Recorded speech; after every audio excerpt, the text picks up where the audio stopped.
You're back at last. The girl with a big smile on her face made my husband pale and tremble. I guess it's understandable. I would have been shocked too if something unexpected like this happened.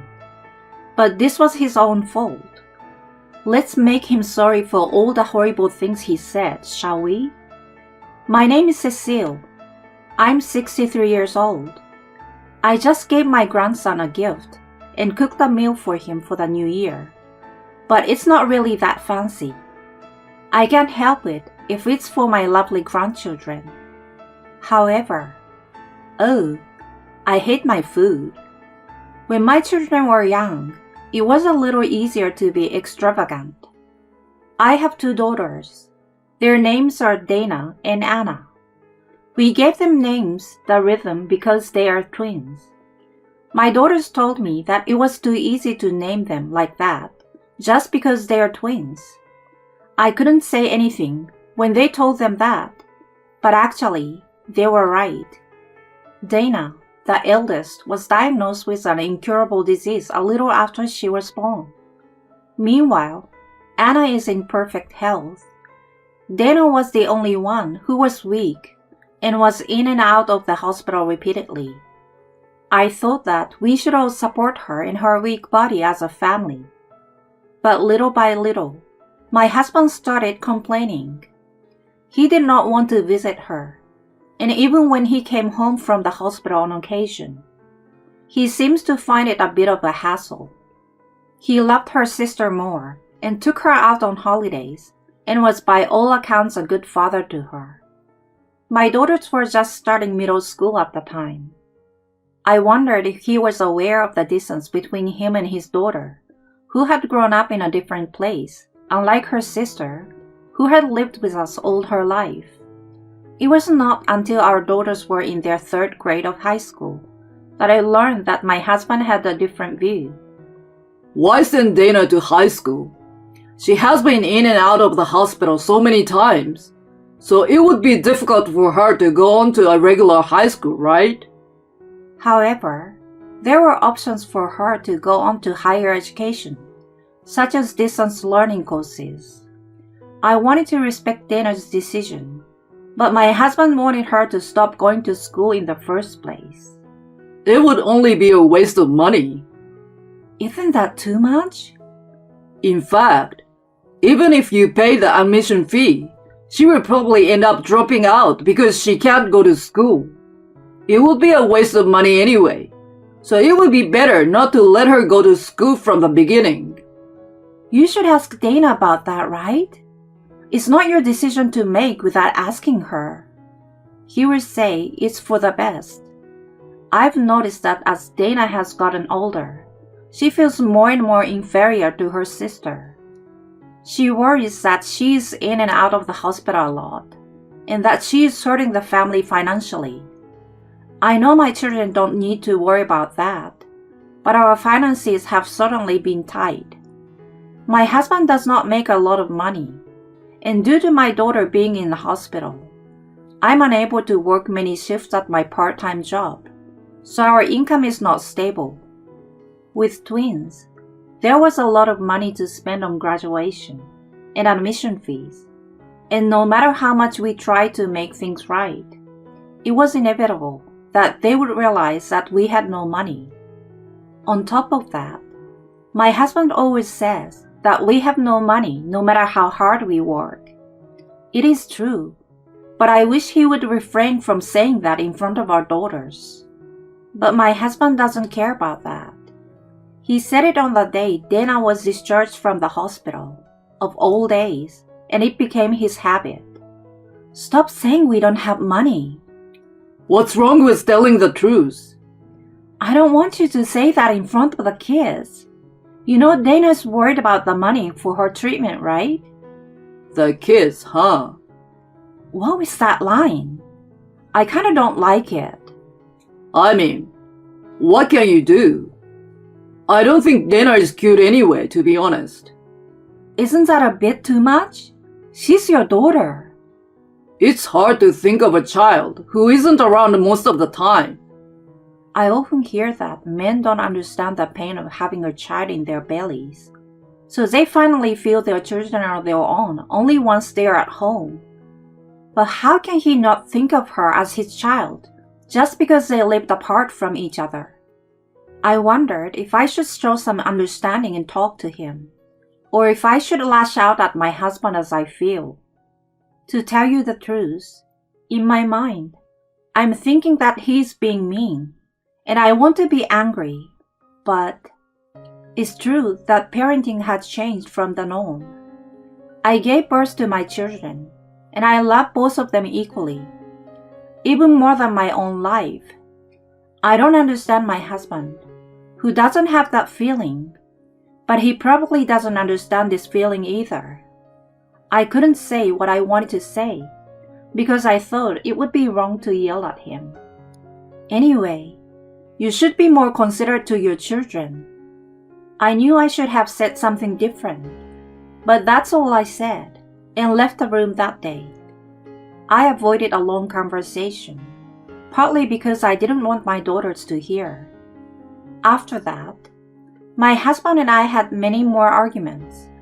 He started blurting out that our family had no savings because of Dana. I was honestly not interested in hearing about it, and it was unpleasant. Frankly, it was a topic I didn't want to hear. It's not Dana's fault that we don't have any savings, is it? If anyone is to blame, it's us, parents who don't make much money, isn't it? Especially my husband, who has made a mistake at work and is stuck at his job. It is insane to blame our daughter, who is suffering from an illness that is beyond her control, while pretending not to know about our own shortcomings. I tried not to let Anna hear it, but I could not control myself as I was arguing with my husband, so I'm sure Anna must have noticed it. Eventually, You gave birth to a failure. That's why this is happening now. I think the fact that my husband's job performance was sluggish at the time, and he was being overtaken in his position by a junior colleague, was also a factor in his stress. Even so, there was no way I could have any love for someone who called my daughter a failure. And I gradually became aware that my husband and I were getting a divorce.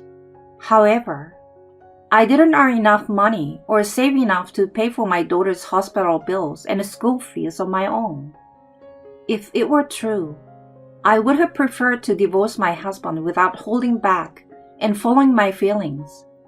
But I didn't want to cause my daughters any trouble or leave them stranded on the street. I wanted to plan carefully. Then one day, when my daughters turned 18, What? What is it now? I heard my husband's voice on the phone. A real grumpy voice. Dana is dead. You have to come home now. You've got to be kidding me. Do you know what today is? It was a meeting for a project he was promoting. Some of his major clients were out of town. It wasn't really the kind of work that my husband could handle, but the person in charge of the project was hospitalized due to an accident. So my husband, who was in a lower position, was suddenly given the job. My husband seems to be feeling a lot better after he got the big job and got arrogant.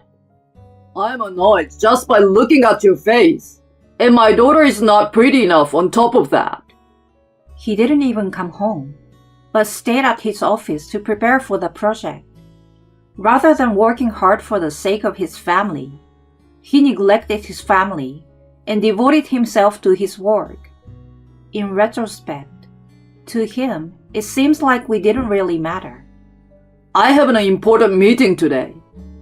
I can't help but feel uncomfortable with my husband. What is family to you? I clenched my fists in anger. Anyway, I called him home several times, telling him to come back because we are having a funeral. He finally came home at night.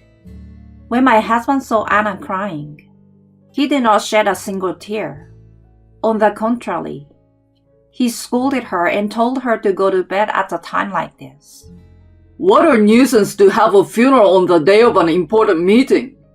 She's not a very nice child until the end. Saying this, my husband sat down on a chair in dissatisfaction. Immediately afterward, he noticed another shadow behind where he was sitting and quietly turned around. The smile of the figure behind him makes him turn pale. What? Why? She was in the coffin just now. Welcome home, Father. Dana grabs my husband's shoulder with a big smile. Ah, I'm tired. And Anna, who was pretending to be dead, gets up from the coffin. Great job, sister. What the hell? What's going on? Well, a successful surprise, huh? Huh? My husband's eyes widen in shock at Dana's words. Actually, this funeral was Dana's suggestion. She had been feeling much better recently, and it had just been decided that she would be able to live at home instead of being hospitalized. However, Anna had told her how her dad and I were doing, and she was aware of her father's disapproval of her, and that I was thinking of getting a divorce. I don't want to go home if things are like that. So Dana came up with the idea of a funeral. If my father hears that I had passed away, he might change his ways. That's why she went to the trouble of creating this setup and planned to switch places with her sister. I can't help but wonder if it was necessary to go to such length. But I guess my daughters felt that they could finally do something fun together. They looked like they were having a lot of fun when they were planning the project, and I felt bad for my husband, but I was willing to give them the benefit of the doubt. It was like a family bonding project. I didn't realize they hated him enough to spite him. Haha. You should be more angry at Dana. My husband mumbled in frustration. You girls, how could you deceive your own father? Are you still pretending to be a father? I'm telling you now, Mom is thinking of divorce. What's up with that? I'm going with Mom too. You'll be on your own. Do you understand that you won't be our father anymore? Anna's words made my husband's face go blank for a moment. Then, he immediately turned pale and asked me if I was serious. You don't borrow something like this from a friend unless you're serious, you know.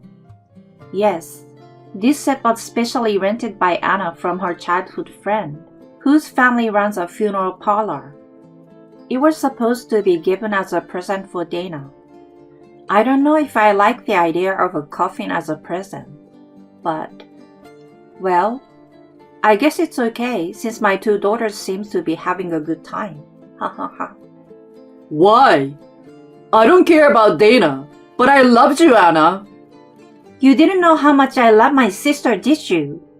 What? We've been together since birth. There's no way I couldn't like my sister. Yet, you talked bad about her all the time whenever you took me out to play. Anna's cold gaze, which showed that she was really pissed off, made my husband tremble. I was trying my best to keep her from hearing things I didn't want her to hear. But kids aren't that stupid, you know.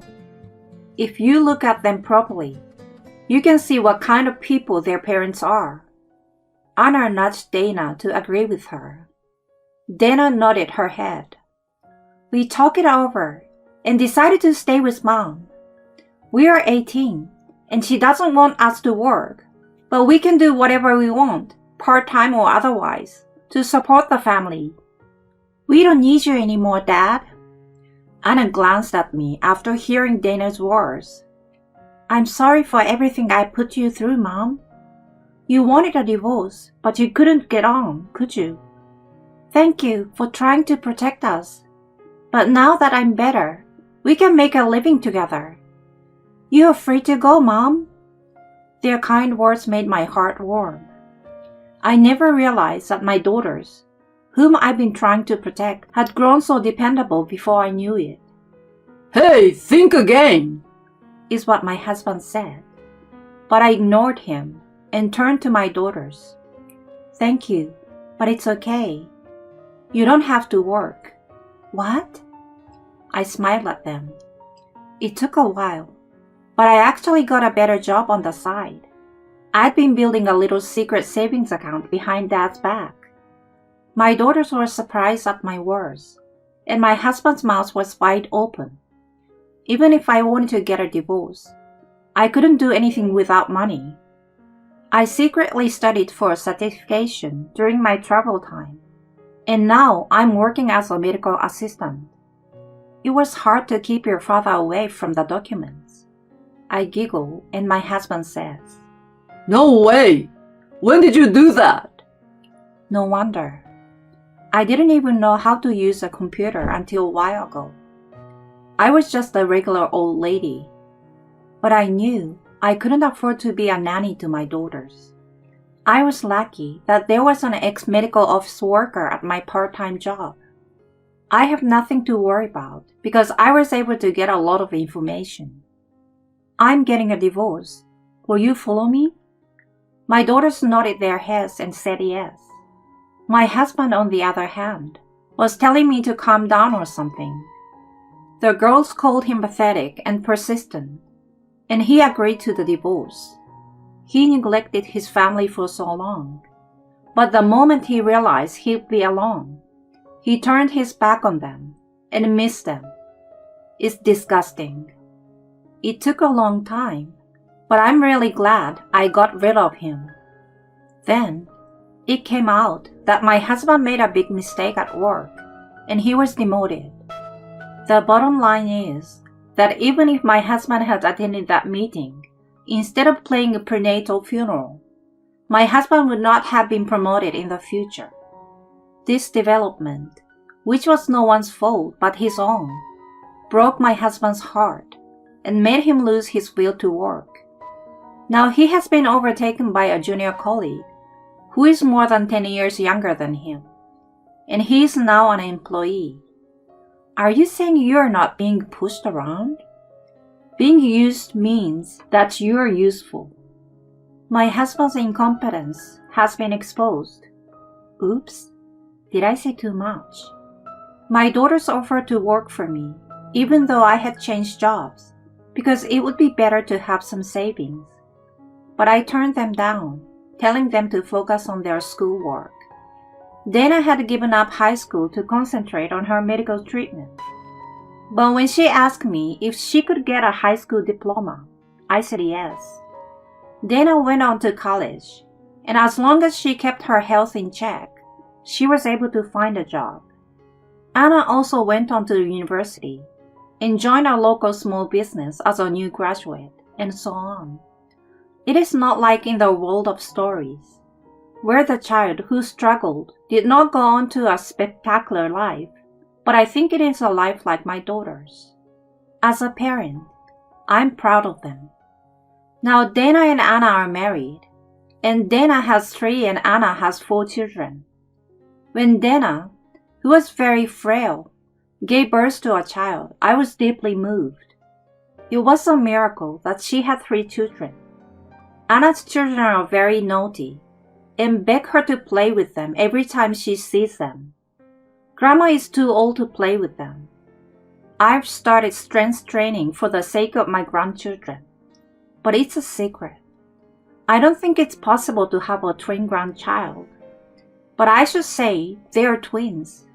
Dana's child and Anna's child look so much alike that I wondered where the husband's genes were.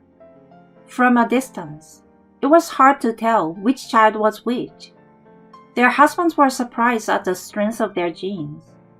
The grandchildren are close to each other, and the husbands are also close to each other and visit me often. So I don't feel lonely living alone when I get old. I'm in for a year.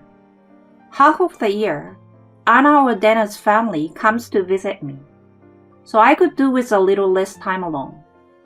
I think I like to spend some time alone.